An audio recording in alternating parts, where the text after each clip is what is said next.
The sun had barely risen that Wednesday when Ada Okafor stirred awake to the restless hum of her children. Her youngest, little Chidi, tugged at her wrapper, whispering, "Mommy, I'm hungry." She smiled weakly, brushing the boy's hair. The small kerosene stove in the corner sat silent, empty. No rice, no gari, not even palm oil left in the kitchen. She sighed and checked her purse. Only 150. "Maybe Daddy will send something," she murmured, though her voice lacked conviction. Her husband, Emeka, was a man who once promised her heaven but gave her only storms. In the early years, he had been gentle, ambitious, always talking about how he would build a house for them, how Ada would never suffer. But with time, life had a way of peeling off the mask, and what was left underneath was nothing like the man she had married. He worked at a construction firm, earning enough to feed the family comfortably, at least 200,000 a month. Yet, Ada had long stopped counting on him. Most times he came home drunk, moody, or simply indifferent. He had perfected the art of neglect, providing nothing, but demanding everything. That morning, as Ada prepared her children for school, her stomach growled in protest. She hadn't eaten since the day before, but she smiled through it. A mother learns early that hunger can be endured if her children can smile. When the kids had left, she sat by the small wooden table, her phone in her hand. Her thumb hovered over Emeka's contact name, my husband Dara. She had not called him in 2 days. The last time she did, he yelled at her for asking for money. "Is that all you know how to say? Money, money, money. Are you the only woman who married a man with bills?" He had hung up before she could reply. But today, desperation overpowered pride. She dialed his number. The call connected, but instead of his familiar voice, she heard another firm, official. "Hello, madam. Who is this to Mr. Emeka?" Something cold gripped her chest. "I'm his wife," she replied quickly. The voice softened. "Madam, please come to Safe Life Hospital right away. Your husband was in an accident." Her heart dropped. She didn't wait for details. In 5 minutes, she had tied her wrapper, grabbed her small handbag, and dashed out of the house barefoot. Her neighbor, Mama Sade, called after her. "Where you dey wrong go so, Ada?" But Ada couldn't speak. Her mind was in chaos. Words like accident, hospital, and death spun like a whirlpool. 3 nights before the accident, the sound of breaking glass had woken the children. "Emeka, please!" Ada's voice had trembled. "The children are sleeping!" Emeka staggered toward her, his breath heavy with alcohol. "Do I look like I care? You think because you gave birth, you can talk to me anyhow?" She stepped back, her heart thudding. "I didn't say anything, Emeka. The slap came fast and sharp. It landed on her cheek like fire. The children huddled in the corner, whimpering. Ada turned to them quickly, her voice cracking. "It's okay, my babies. Go to your room." "Go inside," Emeka barked, glaring at the little ones until they disappeared. Ada stood there, tears running down her face. She had long stopped fighting back. Resistance only made things worse. He kicked the broken bottle aside and sank onto the chair, muttering, "You're lucky I'm tired today."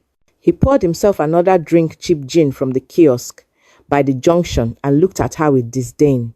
"Next time, mind your business. Don't tell me how to live my life." She nodded quietly. Her cheek burned, her pride shattered, but she said nothing. That night, when he fell asleep, Ada tiptoed to the bathroom and looked at herself in the mirror.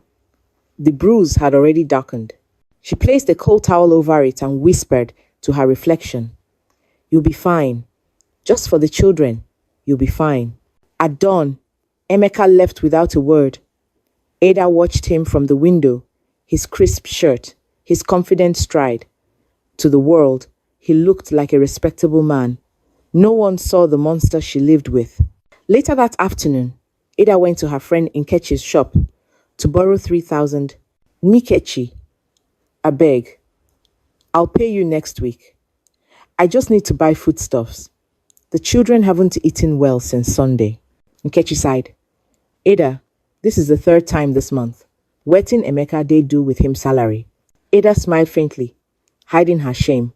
You know how men are. He said business is slow. Business? Nkechi scoffed. I see I'm with one woman for Shoprit last weekend. Na business be that? Ada's face went pale. You're sure? Sure, okay.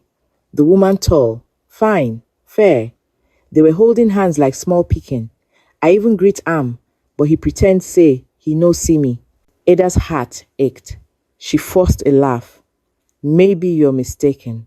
But deep down, she knew Nkechi was right. She went home that evening, carrying a small nylon of rice and beans, borrowed comfort for her children. When Emeka returned, late that night, he smelled of perfume that wasn't hers. She served him food quietly. Where you get this rice from? He asked, chewing lazily. I borrowed money from Nkechi, she said softly. He dropped the spoon and frowned. So you're going about telling people I can't feed my family? You want disgrace me, Abby? No, Emeka. Before she could finish, he flung the plate against the wall. The rice scattered across the room. Next time you beg again, I go throw you out of this house. He growled and walked out, slamming the door. Ada sank to her knees, shaking. Her son, Chidi, came out rubbing his eyes. Mommy, are you crying? She hugged him tightly, whispering, No, my love. Mommy just needs to rest. In the weeks before the accident, Emeka's life was a theater of deceit. At work, he was known as the ladies' man, charming, well-dressed, always laughing. There was Tonia, a receptionist, who loved to take selfies in his car. Amara, a divorcee, who rented him an apartment for their secret meetings. And source of joy, his newest conquest, a woman who made him feel young again. Each one thought she was special. None of them knew about the other, or about Ada. When Emeka wasn't home, Ada's phone would buzz with unknown numbers. Sometimes she heard whispers on the other end, women mocking her softly before cutting the call. Once, she confronted him. Emeka, who are these women calling me? He didn't even look up from his phone. You're paranoid. Maybe it's your spirit husband. Emeka, I'm serious. He sighed, irritated.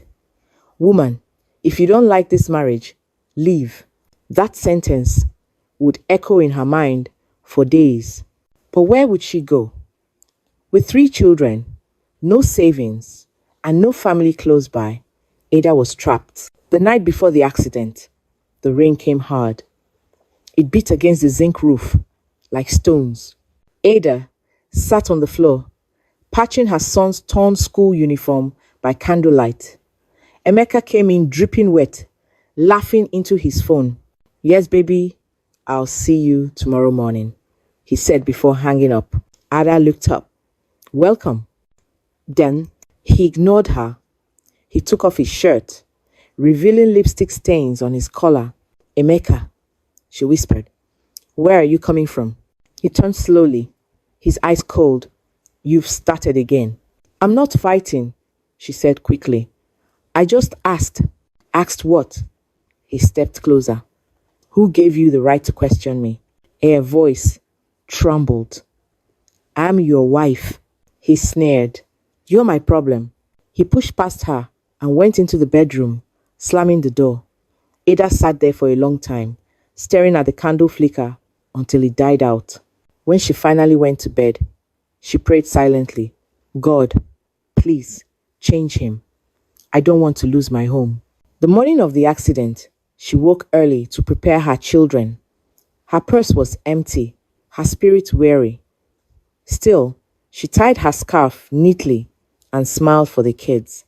After they left for school, she stood by the window and watched Emeka leave on his motorbike, the same one she had begged him to stop riding recklessly. Emeka, I beg, that road near 9th Mile is dangerous, she had told him just 2 days before. He had laughed. If death wants to see me, Make it come. I know they hide. She had shaken her head, her eyes filled with quiet sorrow. Now, hours later, that sorrow turned to dread when her phone rang and an unfamiliar voice said the words that froze her blood. Madam, please come to Safe Life Hospital right away. Your husband was in an accident. Ada didn't even lock the door as she ran into the street. Her wrapper flapped around her legs, her heart pounding so loudly she could barely hear her own thoughts. She imagined him bleeding, broken, calling for her. She imagined the children asking, "Where's Daddy?" The clouds were thick, the air heavy. Neighbors watched as she sprinted down the dusty road, a woman running toward fate, not knowing that by the end of the day, the man who caused her so much pain would be lying helpless, and she would stand over him, torn between pity and justice. The sun was a dim blur behind the clouds when Ada reached Safe Life Hospital. Her heart thudded violently as she pushed through the glass doors. The sterile smell of antiseptic filled her nose, sharp, metallic, cold. A nurse at the counter looked up as she rushed in, breathless. "I'm looking for my husband, Emeka Okafor. They said he had an accident." Ada gasped. The nurse pointed down the corridor. "Ward C, second door on the left. He's in critical condition." Ada stumbled toward the ward, her legs trembling so badly she nearly fell. When she entered, she froze. Emeka lay on a bed pale, motionless. A thick bandage wrapped around his head, tubes snaked from his arms, and a monitor beeped steadily beside him. His one strong chest now rose and fell weakly, as if every breath was borrowed from somewhere else. A police officer stood nearby, his uniform slightly rumpled, his expression serious. He turned when he saw her. "Madam Ada." "Yes," she whispered, barely audible. "I'm Officer Danjuma. I was the first at the accident scene. Your husband lost control of his bike, hit a pothole, and a car ran over him. He's lucky to be alive."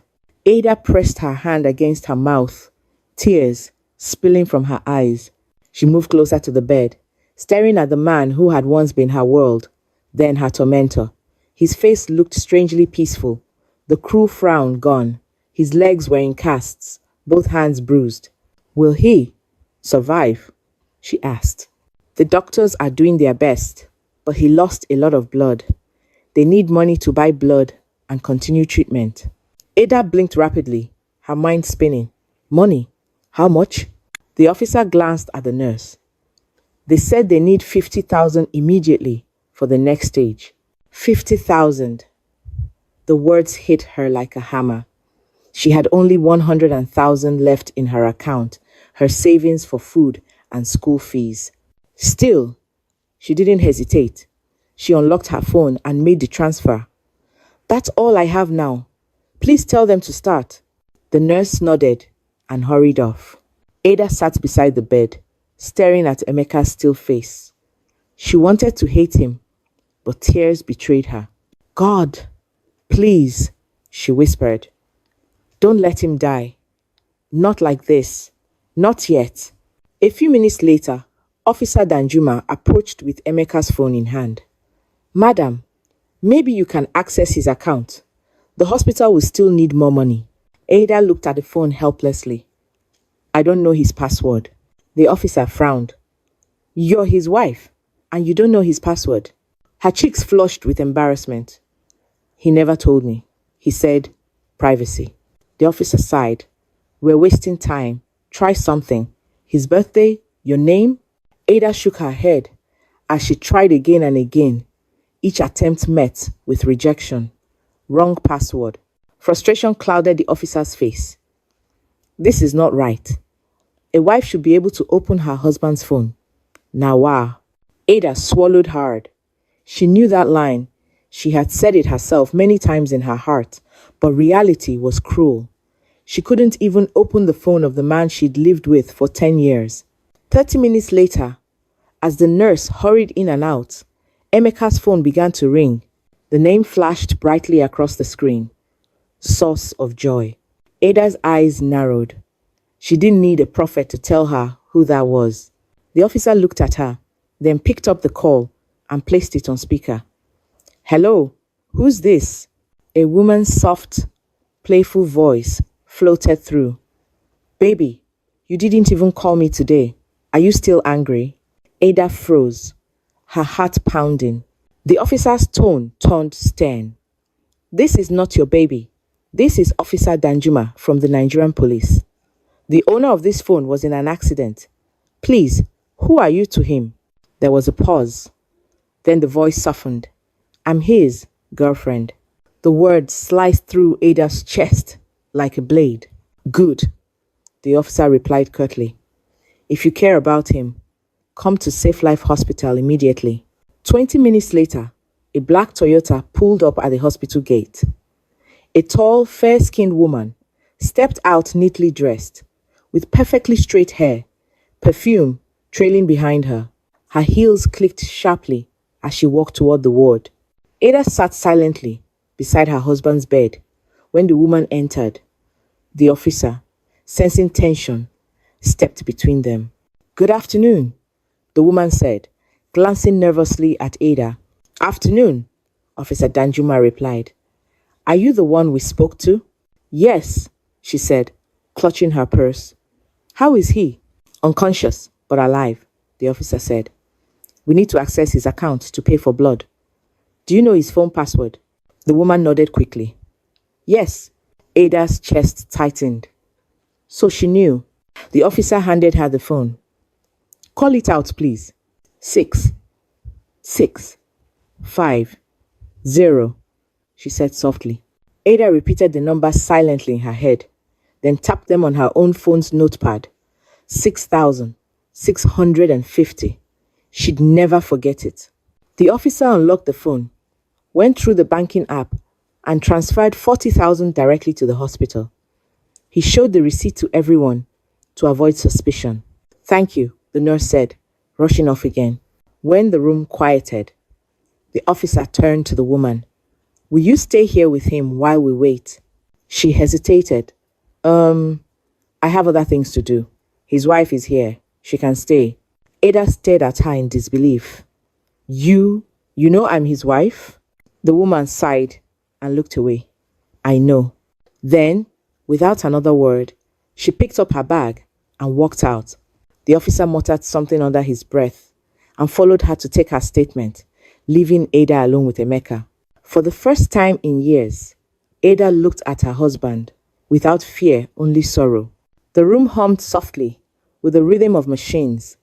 She reached out and touched his cold hand. You see, Emeka, she whispered. Even she couldn't stay. All those women, none of them will carry you now. Tears rolled down her cheeks, but not from pity, from release. I begged you, she said, voice shaking. I begged you to love me, to look at your children. You called me a burden. You called me useless. You made me beg for food like a stranger. And now, she gestured at his broken body. Now you can't even open your eyes. She covered her face and sobbed quietly. The weight of years pressed down on her shoulders. Yet deep inside, something began to shift. Not vengeance, but clarity. When the officer returned later, Ada asked to hold the phone for safekeeping. He agreed. That night, after the nurses dimmed the lights, she sat by his bed and stared at the glowing screen. Her hand trembled as she entered the password, 6,650. The phone opened. What she saw next changed her life forever. Transfers after transfers, 50,000, 30,000, 70,000, all to one name, Source of Joy. Over 300,000 inches just a few months. Her eyes widened when she saw a transaction from that very morning, 50,000 sent to her account just before the accident. Her stomach twisted. Then she opened the messages. Source of Joy. You didn't call me, baby. I miss you. Emeka, you know my wife is around. I'll come later. Source of Joy. Don't let that woman stress you. You're too sweet. Emeka, she's already useless to me. You're the one that makes me feel alive. Ada's hand began to shake. She scrolled further. Pictures, voice notes, promises, laughter. Her tears blurred the screen. This was the man who once said he had no money to buy Gary for his children. The man who refused to give her 5,000 to buy fuel. The man who called her lazy for asking for help. She opened his banking app again and saw the balance. 1,017,000. Her lips trembled. In silence, she transferred 800,000 to her own account. She left 217,000 for the hospital bills and the surgery the doctor mentioned. When she was done, she whispered, "This is not revenge, it's justice." Then she deleted the bank alert from his phone and placed it gently back on the table. The next morning, the doctors prepared him for surgery. Ada waited outside the theater, her hands clasped together, her mind blank. Every sound, the clatter of instruments, the murmur of voices, made her heart skip. 2 hours later, the door opened. The doctor approached her, removing his gloves. His expression was heavy. "Madam," he said, "we managed to save him, but..." Ada swallowed hard. "But what?" The doctor hesitated. "His spinal cord is badly damaged. He may not walk again, at least not soon." Ada stared at him, her mouth open, but no words coming out. "He'll need months of therapy, special care, a wheelchair for now," the doctor continued. "We've stabilized him, but this is a long road." Ada nodded slowly, numb. "Thank you, doctor." When she entered the ward again, Emeka was still unconscious, but this time she didn't cry. She simply looked at him. This man, who had once towered over her, now lying flat, powerless, dependent. Fate had a cruel way of balancing its scales. That evening, Ada sat by the window of the ward. The rain began to fall again, soft and steady. She thought of her children, probably asleep by now, waiting for her to come home. She thought of the years she spent, begging for love, for food, for peace. And she thought of that other woman's perfume, still lingering faintly in the air. She stood up and whispered to the sleeping man, "I'm done." Then she walked out. At the reception, she met Officer Danjuma again. "Madam Ada, you're going?" he asked. "Yes," she said calmly. "My neighbor is with the children. I'll come back tomorrow." The officer nodded. "No problem. The hospital has your number." She smiled faintly. "Thank you, officer, for everything." She stepped into the night, the rain washing over her face. Each drop felt like a cleansing, washing away years of pain, shame, and helplessness. She took a long breath and whispered to herself, "Let his girlfriend take care of him now." And as she disappeared into the rain, she didn't look back. The sun was dipping behind the hills of Enugu when Ada returned home from the hospital.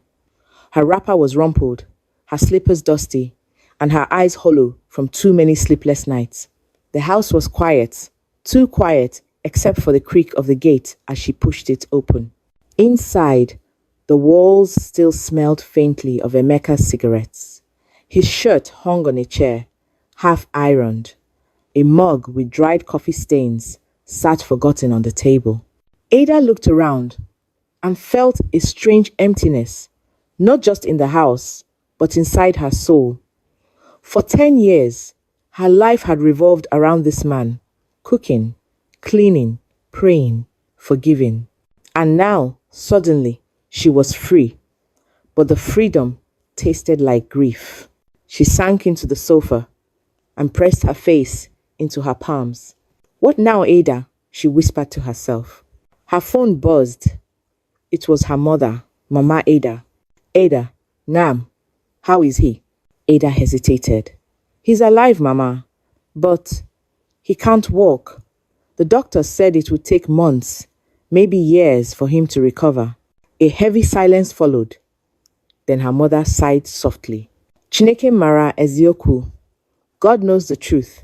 You have suffered, Ada. Maybe this is God's way of freeing you. Ada didn't answer. She simply said she'd come home the next morning. The next day, Ada woke before dawn. She packed a small bag with her children's clothes and a few of her own. She glanced one last time at the house, at the walls that had heard her cries, the floor that had felt her tears, and the kitchen that had starved with her. Come, my children, she said quietly. Where are we going, Mummy? Asked little Chidi. To Grandma's house, she said. We'll stay there for a while. They left as the morning mist curled around the rooftops. The air was cool, the streets almost empty. Ada carried her youngest on her back and held the hands of the older two. She didn't look back, not once. Meanwhile, at Safe Life Hospital, Emeka was finally discharged 2 weeks later. The accident had fractured his spine and damaged his left leg. The doctor said he might walk again with therapy, patience, and prayer. But Emeka wasn't used to waiting. He was used to command, not humility. He came home in a wheelchair, pushed by his younger sister, Negozi. Their mother followed behind, wiping tears with the edge of her scarf. Ah, my son, she wailed softly. See what life has done to you. The moment they entered the compound, Emeka's eyes darted around. Where is Ada? He asked. And the children? His sister hesitated. Brother, she left. What do you mean, left? She packed her things and went to Mama's place. Without telling me. His voice cracked with disbelief. She just left me here. His mother sighed. My son, you were in the hospital. She said she needed time to think. Emeka clenched his fists, fury surging through his chest. After everything I've done for her. But the sentence faded as the truth struck him. What had he really done for her? He stared at his reflection in the window, bandaged, broken, helpless. For the first time, he saw himself, not as a man, but as a burden. Days turned into weeks. Ada didn't call. His girlfriend, source of joy, stopped answering his messages. His colleagues at the construction firm visited once, promised to check on him, then disappeared. Bills began to pile up. The hospital demanded payment for follow-up scans. His rent was due. The therapy clinic requested deposits he couldn't afford. Emeka tried calling Ada once. Her phone rang twice, then went silent. He called again the next day this time. It didn't go through. He slammed the phone against the wall. Frustration boiling over. His sister came running in. Brother, please, calm down. Leave me, he shouted. Everybody has left me, even Ada. His voice echoed through the room like thunder, but there was no one left to listen. At night, he lay awake, staring at the ceiling. His mind replayed memories like broken film. Ada, smiling shyly the day they met at Suka Market.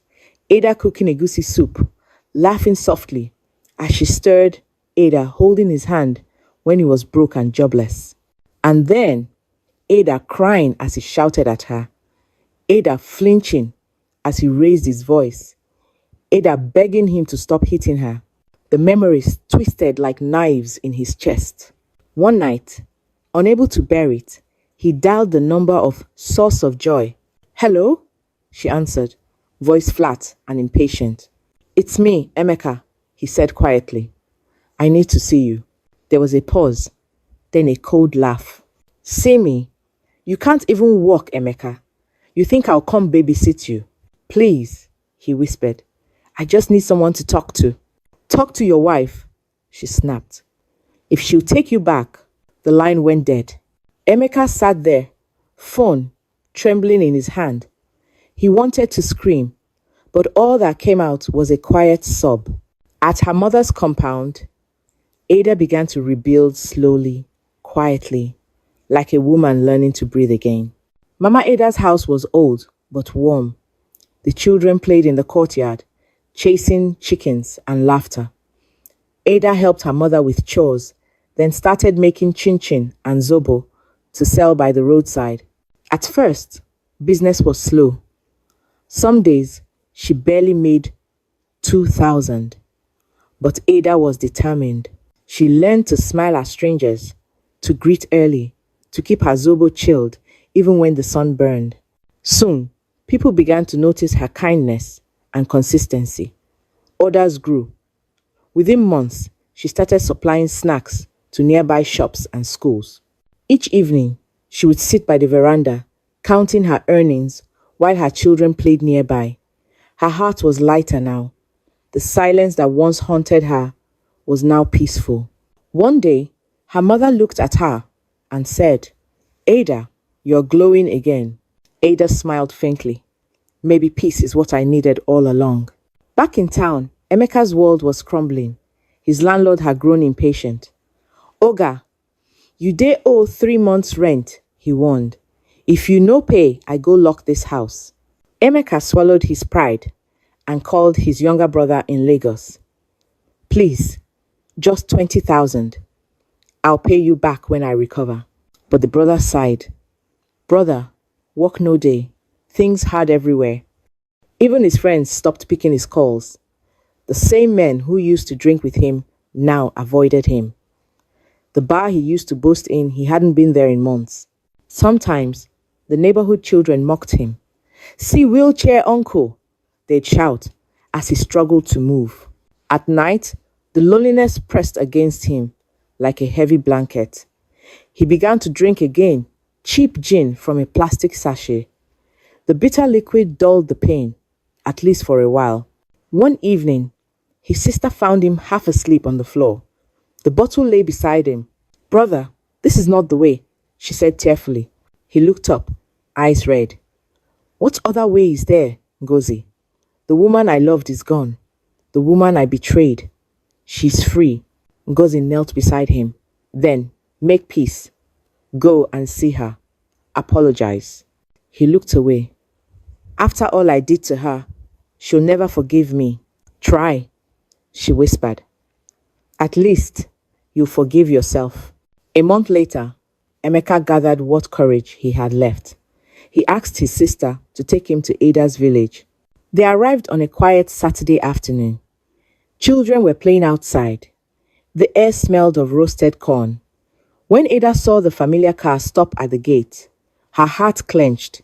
Her mother came out first. "Emeka," she said sharply, "what do you want here?" He bowed his head. "Mama, I came to apologize." "Apologize? After 10 years of tormenting my daughter? You should be on your knees before God, not before me." Ada heard the voices and stepped out slowly. She froze at the sight of him, thinner, pale, sitting weakly in a wheelchair.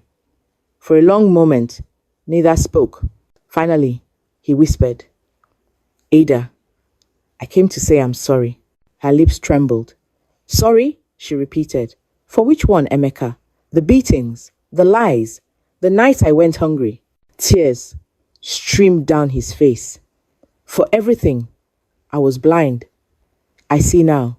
She stared at him, at the man who once made her heart race, now broken, humbled. After a moment, she said softly, "I forgive you, Emeka, but forgiveness is not the same as return." He nodded weakly. "I know," she continued. "Go back home. Find your peace. I found mine." He tried to speak, but no words came. His sister wheeled him away silently. As the car drove off, Ada turned to her mother, eyes glistening. "Mama, I didn't cry." Her mother smiled faintly. "Because you're healed, Nwam." Emeka returned to an emptier world. His health deteriorated. The once strong man could barely move his legs. Depression settled in like a fog. Neighbors gossiped. "Nakama be this," one said. "Who knows how many women he hurt before?" Another whispered. His sister did her best cooking, cleaning, taking care of him, but the burden grew too heavy. Eventually, she moved back to her husband's house, visiting only on weekends. One night, Emeka lay awake, staring at his phone. He opened old photos, Ada smiling in her wrapper, holding baby Chidi. Ada's laughter frozen in time. He typed a message. "Thank you for forgiving me. Even if I never walk again, I'll walk in peace." He didn't send it. He simply stared at it until the screen went dark. 2 years passed. Ada's small Zobo business had grown into a registered company, Ada's Delight Drinks. She now supplied restaurants and supermarkets across Enugu. She had bought a small used car, rented her own apartment, and enrolled her eldest son in a private school. The local church often invited her to speak to women about resilience and faith. Yet, Ada remained humble. She still cooked for her mother every Sunday, still helped the widows in the village, still prayed before bed. One afternoon, while visiting the market, she overheard two women gossiping. "Do you remember that Okafor man who used to beat his wife?" "Yes, oh. I heard he's still on a wheelchair. His wife is doing well now. She even bought a car." Eh? Life is funny. God really fights for the oppressed. Ada didn't say a word. She simply smiled and walked on. A year later, news reached her that Emeka had passed away quietly in his sleep. A heart attack, they said. His sister called her personally. "Sister Ada, I thought you should know. He always asked after you and the children." Ada closed her eyes. "May his soul rest," she said softly. That evening, she gathered her children. "Your father has gone to be with God," she said gently. They were silent for a moment. Then, little Chidi whispered, "Mommy, will we see him again?" Ada hugged him close. "Yes, one day, in heaven, where there is no pain." She sat outside that night, watching the stars. The air was cool, the night calm. For the first time in years, she didn't feel anger or sorrow, only acceptance. She whispered a quiet prayer. "Lord, thank you for teaching me that strength isn't in staying where I'm hurt, but in walking away and healing. In life, some lessons come wrapped in pain." Ada's journey was not about revenge. It was about rediscovery. She learned that silence can be stronger than shouting, that walking away can be braver than staying, and that healing begins when we stop seeking apologies from the people who broke us. Emeka's story ended in loneliness, but Ada's continued in peace, purpose, and quiet victory. They say karma never forgets an address, but neither does grace. And for Ada, grace came like morning light after a long dark storm. This has been another story from African Folktales by Kairos. If Ada's journey touched your heart, don't forget to like, comment, and subscribe for more stories that remind us, even in pain, hope still lives.